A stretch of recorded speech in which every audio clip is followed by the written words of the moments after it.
La central de emergencias del condado de Millbrook operaba en el sótano de un edificio sin ventanas, donde el tiempo transcurría de manera diferente.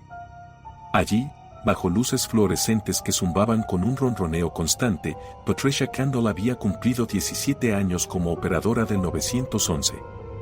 Conocía cada tipo de silencio que podía manifestarse al otro lado de la línea, el silencio del miedo que paraliza la garganta, el silencio de quien ya no puede hablar, el silencio calculado de las bromas pesadas. Pero el 14 de marzo de 2019, a las 3:47 de la madrugada, Patricia escuchó un silencio que no pertenecía a ninguna categoría conocida.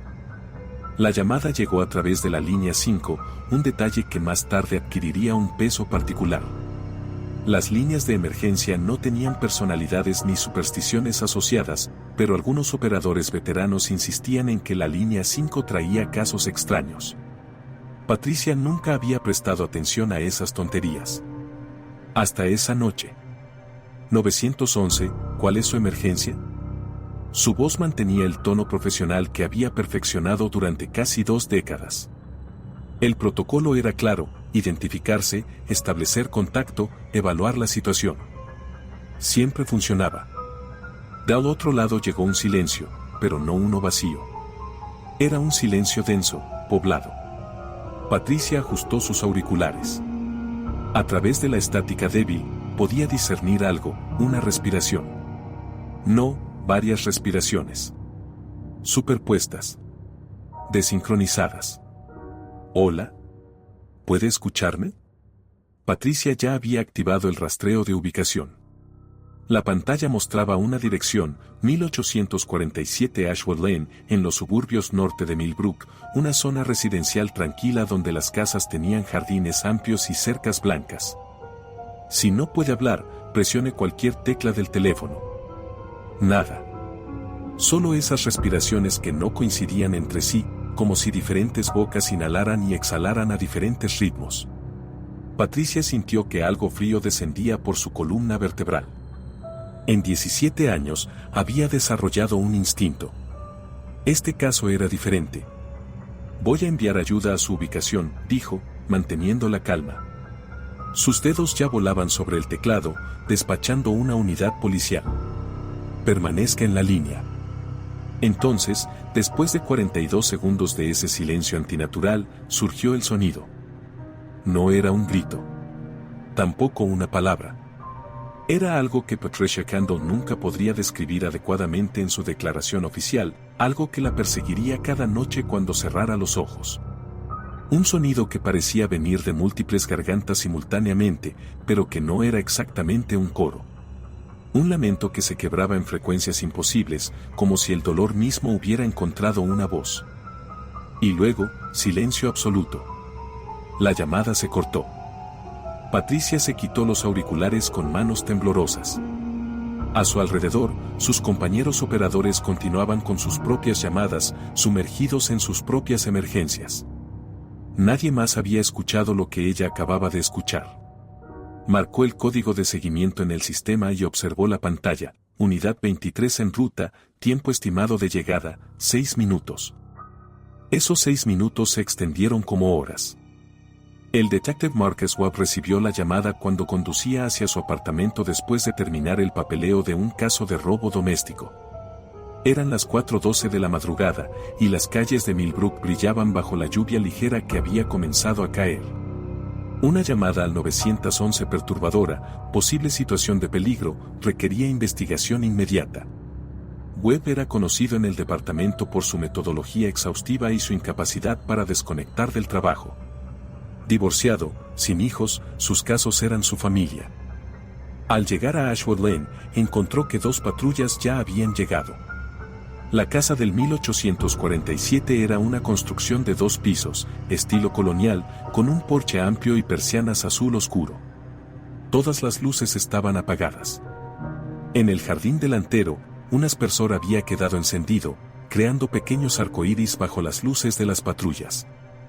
El oficial Ramírez se acercó a Webb con expresión tensa. No hay respuesta, detective. Hemos tocado, llamado. Nada. Las ventanas están cerradas, puertas con seguro. ¿Quién vive aquí? Según los registros, Thomas y Alan Carver. Matrimonio, 50 y tantos. Sin historial de llamadas previas al 911. Webb observó la casa. Algo en su quietud le incomodaba. No era solo el silencio, las casas vacías tienen un silencio particular. Este era diferente. Como si la estructura misma estuviera conteniendo la respiración. Tenemos causa probable. La operadora reportó sonidos perturbadores. Entramos.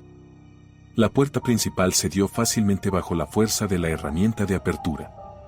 Webb entró primero, su linterna cortando la oscuridad del recibidor. El aire dentro de la casa tenía una cualidad extraña, como si hubiera permanecido inmóvil durante demasiado tiempo. Olía a cerrado, a flores marchitas, a algo vagamente químico que no podía identificar. ¿Departamento de policía de Millbrook? ¿Hay alguien en casa? Su voz se absorbió en la oscuridad sin eco. Los oficiales se dispersaron por la planta baja mientras Webb subía las escaleras. La madera crujía bajo sus pies con quejidos que parecían demasiado amplificados en el silencio. En el rellano superior había 4 puertas, todas cerradas. Abrió la primera, un baño. Vacío. La segunda, una oficina con escritorio ordenado, estanterías llenas de libros. Vacía. La tercera, un dormitorio de invitados. Vacío. La cuarta puerta, al final del pasillo, estaba entreabierta. Webb la empujó suavemente con el codo, manteniendo su mano en la funda del arma. La habitación principal se reveló gradualmente bajo el haz de su linterna. Thomas y Alan Carver yacían en la cama, lado a lado, perfectamente paralelos. Sus ojos estaban abiertos, dirigidos hacia el techo. No había señales obvias de violencia, no había sangre, no había desorden. Simplemente estaban muertos, con una quietud que superaba lo natural. Webb se acercó con pasos lentos. La lámpara de la mesita de noche proyectaba sombras extrañas cuando la encendió. Fue entonces cuando lo notó, sobre el tocador, junto a la cama, había un teléfono inalámbrico. El auricular estaba descolgado, reposando junto a la base. La pequeña luz de en uso parpadeaba débilmente. Ramírez, llamó Webb sin quitar la vista del teléfono. Necesito que contacten con la central. Confirmen si esta llamada al 911 sigue activa. Mientras esperaba la respuesta, Webb se puso guantes de látex y se acercó a los cuerpos. Thomas Carver, aproximadamente 55 años, cabello gris, complexión promedio. Ellen Carver, similar edad, rasgos delicados, manos entrecruzadas sobre el pecho. Ambos vestían pijamas limpias. No había señales de lucha. Sus expresiones eran neutras, casi serenas, pero había algo en sus ojos abiertos que perturbaba a Webb de una manera que no podía articular. Detective, la voz de Ramírez llegó desde abajo. La central confirma que la llamada de la línea 5 permanece técnicamente conectada. Nunca se colgó del otro lado. Webb miró el teléfono inalámbrico. Según el protocolo, una llamada al 911 debería cortarse si el teléfono se descolgaba. Pero de alguna manera, esta llamada seguía activa, suspendida en un limbo tecnológico imposible.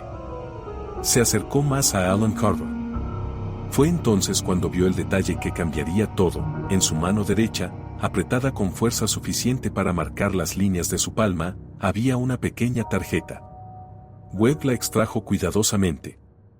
Era una tarjeta de cita médica, del tipo que los consultorios dentales dan a sus pacientes. Fecha, 14 de marzo, 3:30 de la tarde. Nombre del paciente, Alan Carver.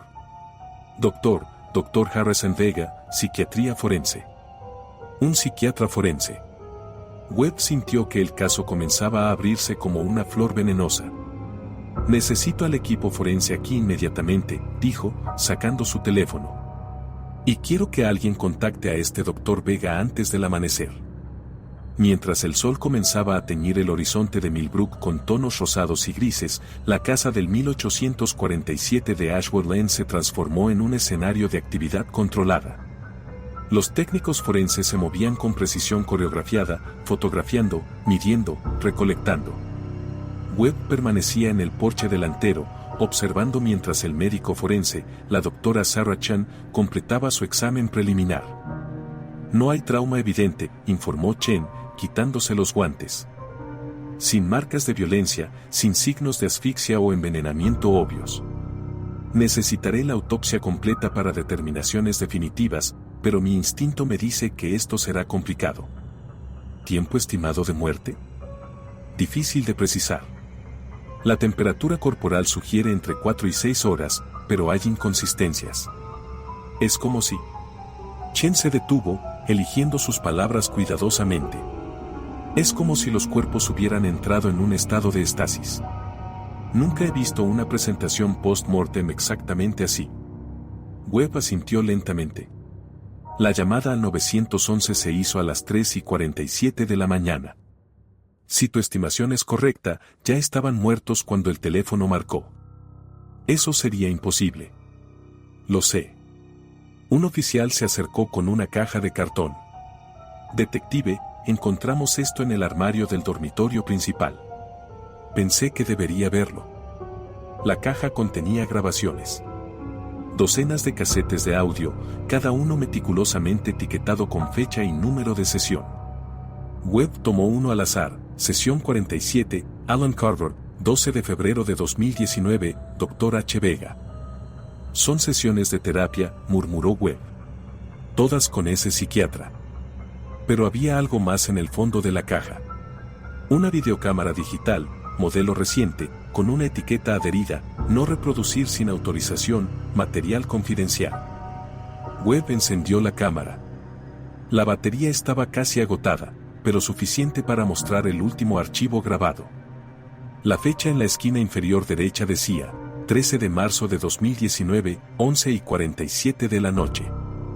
En la pantalla pequeña apareció Alan Carver, sentada en la misma cama donde ahora yacía muerta. Miraba directamente a la cámara, con ojos brillantes e intensidad febril. Si alguien está viendo esto, decía su voz grabada, necesitan entender que no estábamos locos. Lo que el Dr. Vega nos hizo descubrir es real. El silencio tiene memoria. El silencio tiene dientes. Hizo una pausa, y en esa pausa, Webb pudo escuchar algo en el fondo de la grabación. Un sonido débil, distorsionado. Familiar. Pensábamos que las voces venían de afuera, continuó Ellen, su voz comenzando a quebrarse. Pero vienen de adentro. Da un lugar donde guardamos lo que no queremos recordar. Thomas y yo, encontramos la manera de entrar. Y algo salió con nosotros.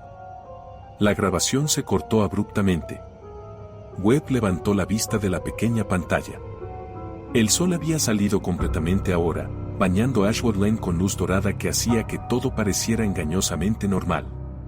Pero él sabía, con la certeza que solo viene de años de experiencia, que este caso apenas estaba comenzando a revelar sus secretos más oscuros.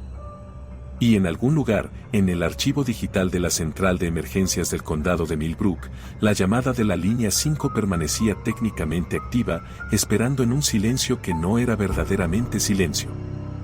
El consultorio del Dr. Harrison Vega estaba ubicado en el cuarto piso de un edificio médico en el centro de Millbrook, con ventanas amplias que daban a un parque donde los árboles apenas comenzaban a brotar con el verde tenue de marzo. Webb llegó a las 9 de la mañana, acompañado por la Detective Junior Rachel Ortiz, una mujer de 32 años cuya meticulosidad complementaba su intuición natural para los detalles que otros pasaban por alto. La recepcionista, una mujer mayor con lentes de lectura colgando de una cadena, los miró con expresión de preocupación mal disimulada. El Dr. Vega está esperándolos. Ha cancelado todas sus citas de hoy. El consultorio de Vega desafiaba las expectativas. En lugar de las paredes austeras y los muebles clínicos que Webb anticipaba, encontró un espacio cálido con estanterías repletas de libros, plantas en macetas de cerámica, y una colección peculiar de objetos aparentemente sin relación, una brújula antigua, un metrónomo silencioso, una máscara africana, un prisma de cristal que fracturaba la luz en arcoíris. El Dr. Harrison Vega tenía 60 y tantos años, con cabello completamente blanco pero abundante, peinado hacia atrás. Vestía un suéter de cuello alto bajo su bata de médico. Sus ojos, detrás de gafas de montura fina, eran de un azul pálido casi transparente. No se levantó cuando entraron, pero hizo un gesto hacia 2 sillas frente a su escritorio. Sabía que vendrían, dijo, su voz suave pero con un timbre bajo que resonaba. Cuando vi las noticias esta mañana. Thomas y Ellen. ¿Cómo murieron, doctor?, preguntó Webb directamente. No tenía tiempo para sutilezas. Vega entrelazó sus dedos sobre el escritorio. No lo sé con certeza. Pero puedo imaginar varias posibilidades, todas igualmente perturbadoras. Necesitamos más que imaginación. Por supuesto. Vega se levantó y caminó hacia la ventana. Alan Carver vino a verme por primera vez hace 6 meses. Presentaba insomnio severo, ansiedad generalizada y algo más peculiar, afirmaba escuchar voces en el silencio. No alucinaciones auditivas clásicas. Decía que cuando una habitación estaba completamente silenciosa, podía escuchar susurros, fragmentos de conversaciones que nunca habían sucedido. Webb intercambió una mirada con Ortiz, quien tomaba notas meticulosas. ¿Esquizofrenia? Esa fue mi primera hipótesis, admitió Vega. Pero los exámenes neurológicos fueron normales. No había historial familiar de trastornos psicóticos. Y había algo en la especificidad de sus descripciones que me intrigó.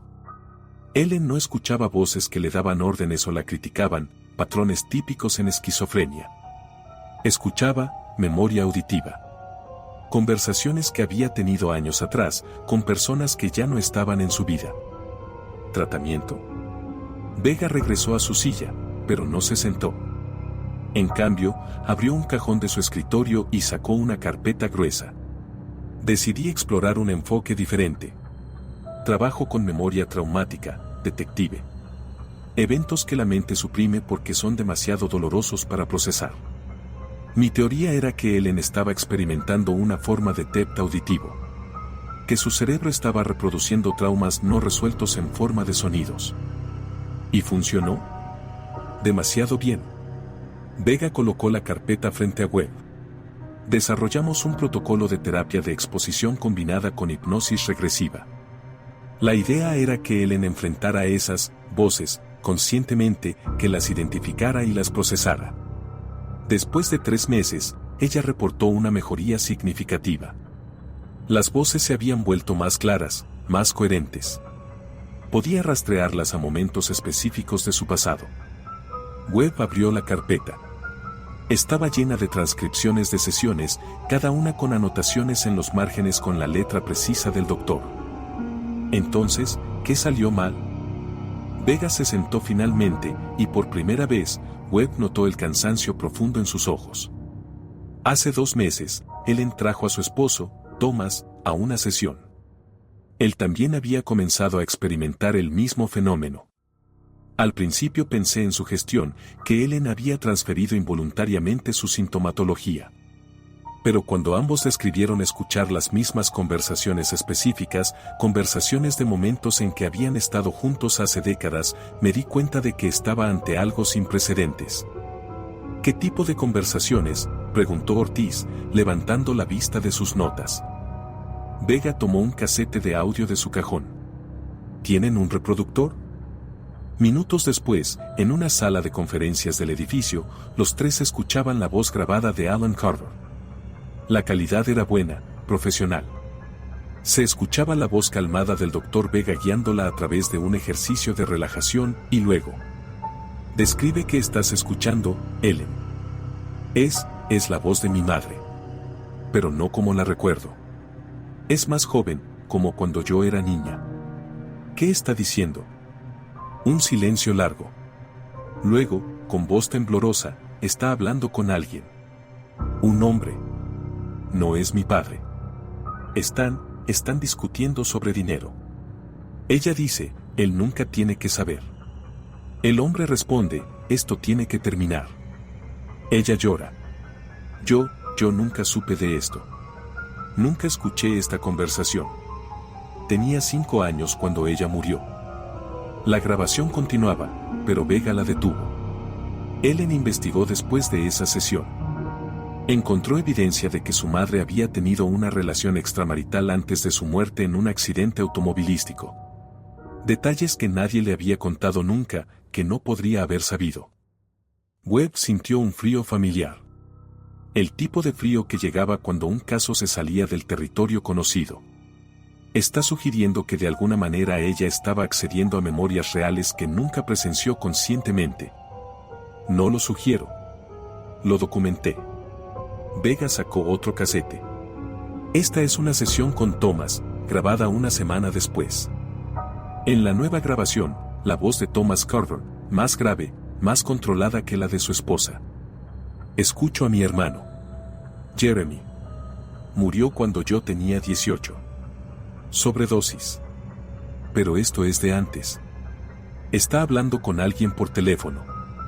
Dice, Tammy nunca me perdonará esto. Está llorando. Dice que tomó dinero del fondo universitario que nuestros padres habían ahorrado para mí. Que lo necesitaba para drogas. Yo encontré los estados bancarios después de su muerte. El dinero había desaparecido. Siempre pensé que fue un error administrativo. Vega detuvo la grabación. ¿Ven el patrón? No eran alucinaciones. Eran memorias auditivas genuinas de eventos que objetivamente ocurrieron, pero que los pacientes nunca presenciaron directamente. Como si el silencio mismo estuviera almacenando conversaciones y ellos hubieran encontrado la manera de sintonizarlas. Eso es imposible, dijo Webb, aunque su voz carecía de convicción. Lo científicamente inexplicable no es lo mismo que lo imposible, detective. Vega se levantó y caminó hacia la ventana nuevamente. Durante semanas, continué trabajando con ellos. Documenté más de 40 instancias de memoria auditiva remota, como comencé a llamarla. Cada una verificable, cada una imposible. Y entonces, hace 3 semanas, algo cambió. ¿Qué cambió? Las voces que escuchaban dejaron de ser del pasado. Vega se dio vuelta, su rostro demacrado por una preocupación que había estado conteniendo. Comenzaron a escuchar conversaciones del futuro. El silencio que siguió a esa declaración fue denso, casi tangible.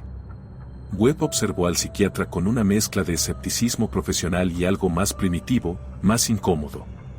Ortiz había dejado de escribir. Del futuro, repitió Webb lentamente. Doctor Vega, comprenda que necesito hechos, no ciencia ficción. Los hechos son precisamente lo que estoy ofreciendo. Vega regresó a su escritorio y abrió una laptop. Escuchen la última sesión que tuve con ellos. Fue hace 5 días. La grabación de video mostró a Thomas y Alan Carver sentados uno junto al otro en el mismo sofá donde Webb había visto a docenas de pacientes en fotografías de las paredes. Pero estos pacientes lucían demacrados, con ojeras profundas y una tensión visible en cada músculo. Doctor Vega, decía Ellen, su voz apenas un susurro, ya no podemos dormir. Cuando cerramos los ojos, cuando hay silencio, las voces son ensordecedoras.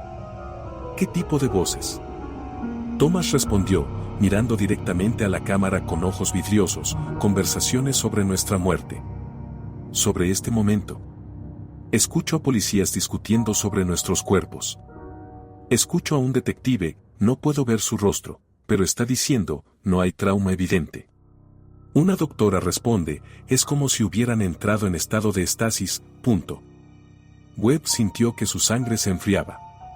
Esas eran las palabras exactas que la doctora Chen había usado esa mañana. Esto se grabó hace 5 días, confirmó Vega, pausando el video. 3 días antes de su muerte. Thomas describió precisamente lo que ustedes dirían al descubrir sus cuerpos. Coincidencia, dijo Webb, pero su voz sonó hueca incluso para él mismo. Ellen fue más específica. Vega avanzó el video. Ellen Carver, con lágrimas corriendo por sus mejillas, decía: escucho mi propia voz. Estoy hablando a una cámara. Estoy diciendo, el silencio tiene memoria. El silencio tiene dientes. Y luego escucho el sonido. ¿Qué sonido?, preguntaba la voz de Vega en la grabación. Ellen se estremecía violentamente. El sonido que haremos cuando crucemos. Cuando el silencio nos tome. No puedo describirlo. Es como si todas las voces que hemos escuchado, pasado y futuro, se comprimieran en un solo momento. Un lamento que viene de múltiples gargantas, pero que no es humano. Es el sonido del silencio quebrándose. Webb recordó lo que Patricia Candle había descrito de la llamada al 911. Un lamento de múltiples gargantas, frecuencias imposibles. Detuve las sesiones inmediatamente, explicó Vega. Les receté ansiolíticos, les recomendé hospitalización. Pero Ellen se negó. Dijo que ya era demasiado tarde. Que habían abierto algo que no podían cerrar. Ortiz habló por primera vez en minutos. ¿Por qué no nos contactó antes? Si sabía que estaban en peligro. ¿Y decirles que, detective? ¿Que 2 de mis pacientes afirmaban escuchar el futuro? Me habrían considerado tan delirante como ellos. Vega cerró la laptop. Además, una parte de mí, la parte científica, quería documentar todo. Comprender. Esta era la oportunidad de estudiar un fenómeno que desafiaba todo lo que sabemos sobre la conciencia, el tiempo, la memoria. A costa de sus vidas. La voz de Webb era dura. No pensé que realmente morirían. Por primera vez, la compostura de Vega se quebró.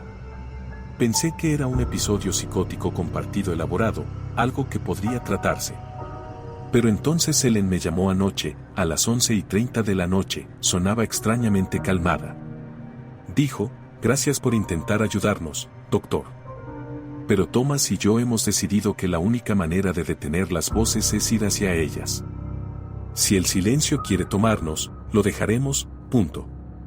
¿Y usted no hizo nada? Llamé al 911. Les di la dirección de los Carver, les dije que eran pacientes en riesgo de suicidio. Pero cuando la operadora me preguntó si había una amenaza inmediata, no pude confirmarlo con certeza. Ellen había sonado resignada, pero no suicida en el sentido tradicional.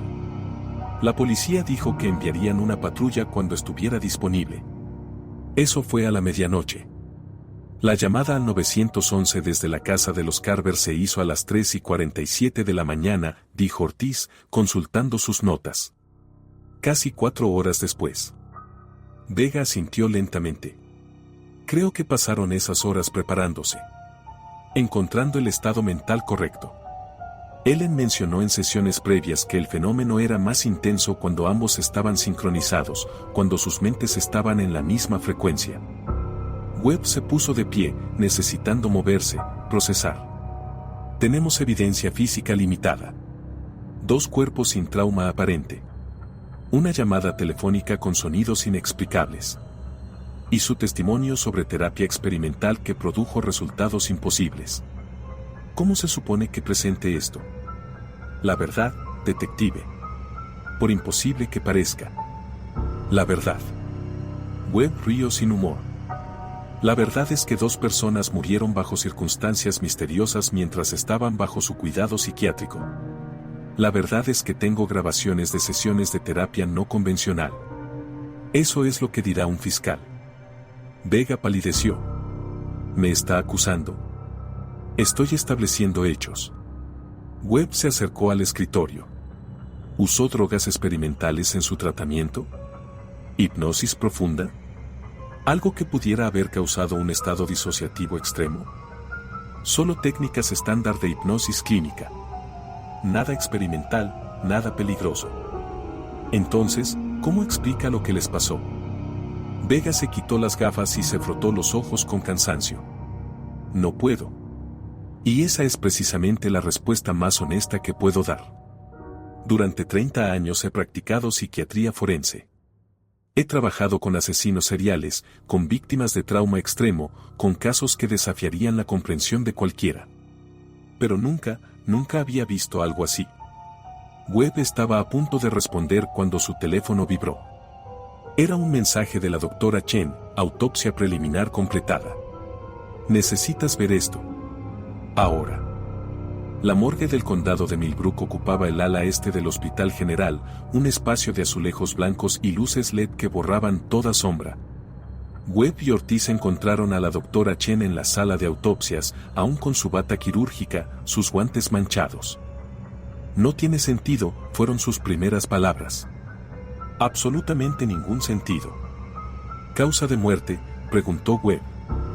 Chen se acercó a una mesa de acero inoxidable donde reposaban dos cerebros en bandejas separadas. Esa es la cuestión. No hay causa de muerte clara. Sin evidencia de trauma, sin toxinas, sin obstrucción de vías respiratorias, sin ataque cardíaco. Todos los órganos están funcionalmente intactos. Pero, repitió Ortiz. Chen señaló los cerebros. Hay microhemorragias. Cientos de ellas, dispersas por toda la corteza cerebral, particularmente concentradas en el lóbulo temporal, el área asociada con memoria auditiva y procesamiento del lenguaje. ¿Qué causaría eso? En casos normales, trauma cerrado, ciertos tipos de envenenamiento, aneurismas múltiples. Pero el patrón aquí es diferente. Es como si... Chen buscó las palabras correctas. Es como si sus cerebros hubieran sido sometidos a una sobrecarga eléctrica masiva. Pero no hay quemaduras, no hay evidencia de electrocución externa. Webb observó los cerebros con fascinación morbosa. ¿Podría ser inducido internamente? ¿Actividad neurológica excesiva? Teóricamente. Una convulsión masiva podría causar algo similar, pero dejaría otras señales. Y ambos pacientes muestran exactamente el mismo patrón, lo cual es estadísticamente imposible. A menos que experimentaran exactamente lo mismo al mismo tiempo, murmuró Ortiz. Chen asintió lentamente. Esa es mi conclusión, por improbable que suene. De alguna manera, Thomas y Alan Carver experimentaron un evento neurológico sincronizado que causó hemorragias cerebrales masivas simultáneas. Como si sus cerebros hubieran explotado desde adentro. Webb sintió un escalofrío. ¿Y la llamada al 911? ¿Podrían haber marcado después de que este evento comenzara? Basándome en la degeneración tisular, diría que el evento ocurrió aproximadamente a las 3:30 de la mañana, posiblemente más temprano. Para las 3:47, cuando se hizo la llamada, ya estaban técnicamente muertos. El corazón puede continuar latiendo brevemente después de la muerte cerebral, pero hacer una llamada telefónica requiere función cognitiva compleja. Entonces, ¿cómo se hizo la llamada? No lo sé. Webb se alejó de la mesa, procesando. ¿Hay algo más? Chen dudó, luego se acercó a un microscopio en la esquina de la sala. Hay algo peculiar en el tejido cerebral. Cuando lo examiné bajo microscopio de alta potencia, encontré un patrón en las microhemorragias. No es aleatorio. Casi parece organizado. ¿Organizado cómo? Como ondas. Como si una señal hubiera atravesado el cerebro, dejando un rastro de daño en un patrón específico. Un neurocientífico podría tener una mejor interpretación, pero a mí me parece resonancia. Como cuando sostienes una copa de cristal y produce una nota musical específica.